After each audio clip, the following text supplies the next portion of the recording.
이번 차시는 시스템 타이머라는 기능에 대해서 살펴볼 계획인데요. 이 시스템 타이머는 8비트나 16비트에서는 대부분 존재하지 않고요. 실질적으로 32비트, 즉 코텍스 M7 프로세서의 그러한 32비트 종류에서 갖고 있는 기능 중에 하나입니다. 그래서 시스템 타이머가 일반 타이머와 어떠한 차이가 있는지, 그리고 시스템 타이머가 왜 중요한지에 대해서 함께 살펴보도록 하겠습니다. 시스템 타이머는 간략하게 설명드리면, 타이머는 오버플로어가 발생하면 인터럽트가 발생시키죠. 그래서 오버플로어가 발생한다는 것은 기준값 이상으로 한 클락이 넘어간다는 뜻입니다. 즉, 한 클락에 오차가 발생한다는 것인데요. 이 시스템 클락은 이러한 오차가 없이 정확하고 정밀성이 높은 타이머의 한 종류다라고 이해하시면 되겠습니다. 그러면 본격적으로 이 시스템 타이머에 대해서 우리가 살펴볼 텐데요. 우리가 시스템 타이머라고 우리가 읽고요. 라이팅 할 때 쓸 때는 시스틱이라고 씁니다. 그래서 시스틱 혹은 시스템 타이머 혼용하는 경우가 있기 때문에 여러분 그 점을 오해하지 않았으면 좋겠습니다. 그러면 한번 구체적으로 한번 살펴보도록 하겠습니다. 우선은 이 시스템 타이머이기 때문에 타이머의 클락 소스원이 두 가지 종류가 있습니다. 하나는요, 내부 클락, 시스템 클락인 216메가를 사용하는 경우가 있겠고요. 하나는 216메가를 8분주해서 사용하는 27MHz짜리로 두 가지 경우로 이 시스템 타이머의 소스원을 결정할 수가 있습니다. 그래서 이 두 가지 시스템 클락을 결정하고 나서 예를 들어서 한 클락이 27MHz 같은 경우는 한 클락이 37.04 나노세크가 되지 않습니까? 그러니까 이 클락 1 곱하기 카운터 값이 결국은 시스템 타이머다 라고 보시면 되겠습니다. 그러면 이 시스템 타이머가 어떻게 동작하는지에 대해서 살펴보겠습니다. 중요한 것은 자동 재저장 레지스터라는 것이 존재합니다. 그래서 그것을 시스틱 로드라는 레지스터가 갖고 있고요. 그리고 시스템 타이머는 업 카운터가 되는 것이 아니라 다운 카운터가 됩니다. 그래서 24비트 다운 카운터가 됩니다. 즉 헥사로 표현하면요, 0x, 00, ff, ff, ff부터 시작해서 0까지 다운 카운팅이 됩니다. 그리고 0이 되면요, 자동으로 인터럽트를 발생할 수도 있고요. 아니면 최대 값으로 다시 리로딩 돼서 다운 카운팅을 시작하게 됩니다. 그러니까 자동으로 어떤 오버플로우나 어떤 이벤트가 발생하는 것이 아니라 자동으로 다시 24비트 최대 값까지 간다는 거죠. 그래서 다시 FF까지 자동으로 리로드가 된다는 뜻입니다.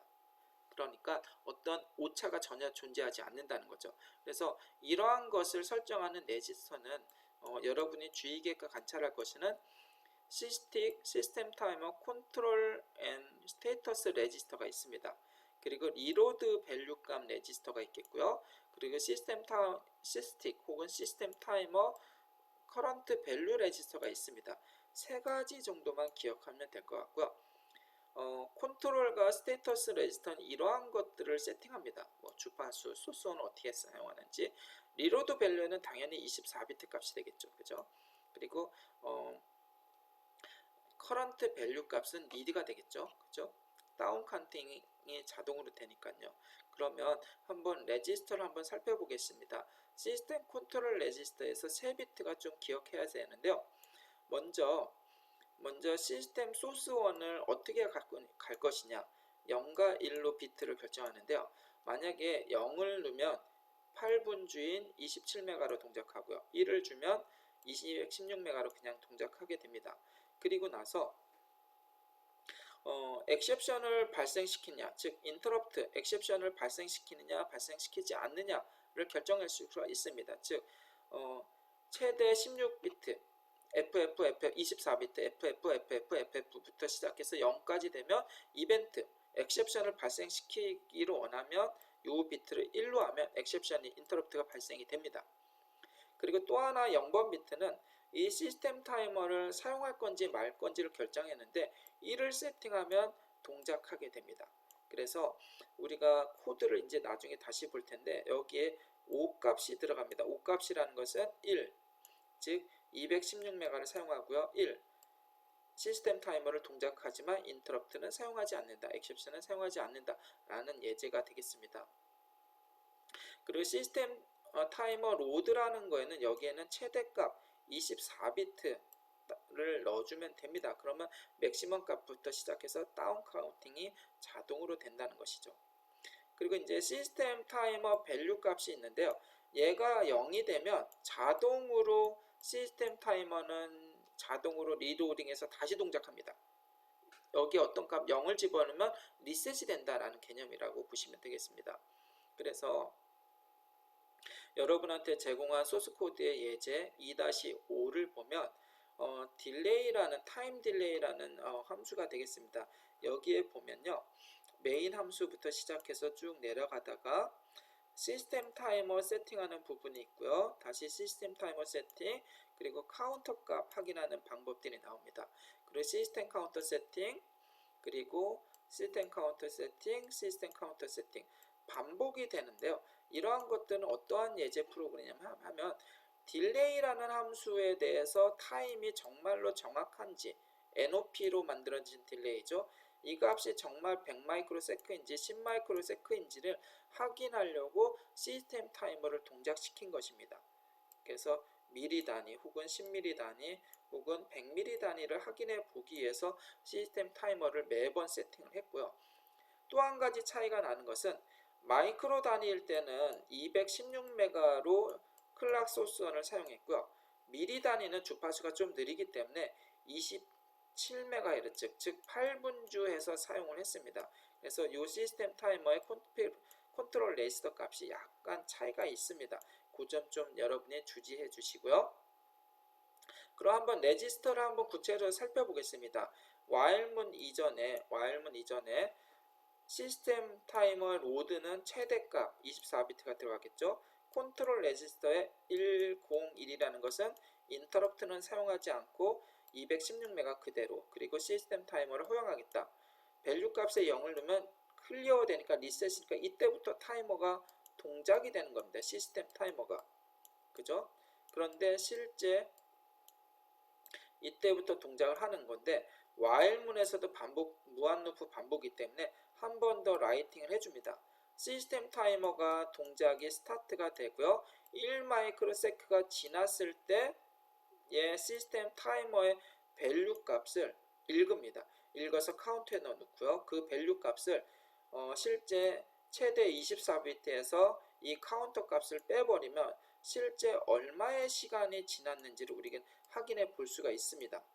그런 식으로 해서 이 딜레이 값이 정확하게 산정이 됐는지를 시스템 타이머를 이용해서 우리가 측정하는 것입니다. 그래서 한번 측정해 봤는데요. 1마이크로세크는 정확하게 1.574 마이크로세크가 되고요. 10마이크로세크는 12마이크로세크, 약간 오차가 좀 많이 납니다. 미리세크도 마찬가지 이렇게 오차가 많이 발생하는 것을 볼 수가 있습니다. 그리고 이제 또 아까 216메가가 아니라 이번에는 분주를 했습니다. 8분주한 레지스터를 살펴보면 여기 1이라는 것은 결국은 001이겠죠. 그래서 시스템 타이머를 동작하는다라는 뜻과 그리고 0을 넣는다는 것은 216메가를 8분주로 사용해서 동작시킨다라는 뜻입니다. 그래서 그리고 나서 시스템 타이머를 동작합니다. 그리고 1ms의 딜레이를 지나고 나서 시스템 타이머의 밸류 값을 읽어보면 실제 NOP로 구성된 No Operation, CPU가 멈추는 거겠죠. 이 NOP로 구성된 1ms가 정확하게 맞는지 안 맞는지를 이 카운터 값을 통해서 계산해 볼 수가 있습니다. 최대 24비트 빼기 카운터 값을 빼버리면 실질적으로 이 딜레이 1ms의 딜레이 동안 발생한 시간이 얼마나 소요가 됐는지를 확인해 볼 수가 있는 것입니다. 그리고 나서 계산을 해서 TFT LCD에 출력을 내보냈거든요. 그래서 보시면 이 함수는 27메가를 기준으로 했습니다. 그래서 이번 차시를 정리해 보면 시스템 타이머는 어떠한 오차 없이 다운 카운팅이 되고 최대 24비트로 생성이 될 수 있다. 그리고 24비트가 다운 카운팅이 돼서 0이 되면 자동으로 이벤트를 발생하거나 아니면 리로딩, 즉 24비트로 다시 리로딩해서 사용할 수 있다 라는 것을 기억했으면 좋겠고요. 그리고 분주비는 216메가를 그대로 쓸 수 있고 혹은 8분주를 사용해서 27MHz를 동작시킬 수 있다 라는 걸 꼭 기억했으면 좋겠습니다. 이번 동영상은 여기까지 녹음하도록 하겠습니다. 감사합니다.